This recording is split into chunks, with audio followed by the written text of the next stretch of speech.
So Abe, can you expand a little bit on the options? You're weighing various factors that impact the landlord and tenant. What are some of the basic factors that you consider when you are recommending or coming up with the options for your clients? Absolutely.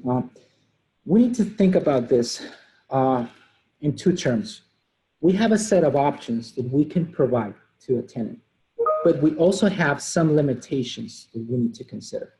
What are the limitations? First, it's the landlord's financial position and business future expectations. Those are the outcomes that need to be taken into account when you are making a decision.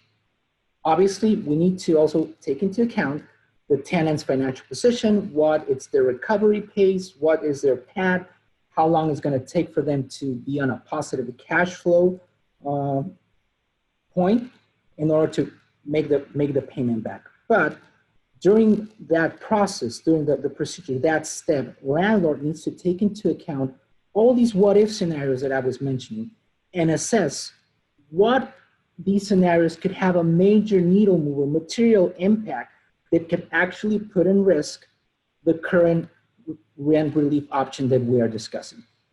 We could analyze the financials, come up to a decision, but if there's a high risk that if the recovery is more than 2 years long, the economic recovery for that industry, probably it will not be the best option for the tenant, a rent relief program of deferral for 3 months. It varies, but what it needs to take into account, I repeat, is the limitations that the landlord has. We don't want to start giving rent relief options and then 1 year from now, we'll have the landlord on a tough position because we did not consider the future expectations, possibilities, and hard hits that could have on his business. So those are the facts that we need to take into account. And also the tenant position. What's their likelihood of recovery? How fast can they recover from this situation? And how can we get to that point where you're in a positive cash flow position and repay back with the rent relief option that we have agreed upon? Thanks, Abe. So once a process is developed and completed, have you come across any client situations where you concluded that the tenant could pay more than the abatement that they requested? Yes. A lot of these tenants, and again, this depends on the sophistication of the tenant and their reporting. But if you think about it, we're in a pandemic, and so there may be an opportunity for tenants to sandbag, is not, lack for a better term, their performance. What does that mean? That means they could provide you financial data that says, hey, my business is suffering, I'm making X dollars, and they're running through expenses into their income statement that may not be related to the business. There's also, ones who aren't doing it out of ill will, but some businesses their financial reporting is tax focused, so they're expensing a lot of things that may not be purely specific for the business. There may be one-time expenses, non-recurring charges in their income statement that aren't going to repeat. And so what we do is we try to normalize what their income statement really should be and their cash flow really should be based off these one-time non-recurring items. So there's opportunities where we, working with the tenant and the landlord, is to model out that, okay, I know you said you made $10 last month, but in reality, in your net income, you had family members on payroll, you bought your house in Tahoe in the income statement, whatever.